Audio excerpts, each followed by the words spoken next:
ఇతను ఏమంటాడంటే మనం మెదడుని చెవితమ్మేలు పొదగింపుగా పరిగణిస్తారు.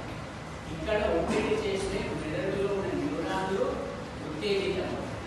అందుకే ఏమంటాడంటే చెవితమ్మేలు మెదడు రిమోట్ టర్మినల్. ఇక్కడ మనం ఒత్తిడి చేస్తే ఆక్టివ్ ప్రెషర్ అంట. ఒత్తిడి చేయడం వలన మెదడులో ఉన్నటువంటి న్యూరాన్లు ఉత్తేజితం. ఇంకొక ఉపయోగం ఏంటంటే మెదడుకు వచ్చే సంకేతాలు మెరుగుపడతాయి. మీరు ఇప్పుడు చూస్తున్నారు, నేను చెప్పేది వింటున్నారు. ఈ సమాచారం అంతా ఎక్కడ చేరుకుంటామే? మెదడుకు చేరుకుంటుంది. అది ఎట్లా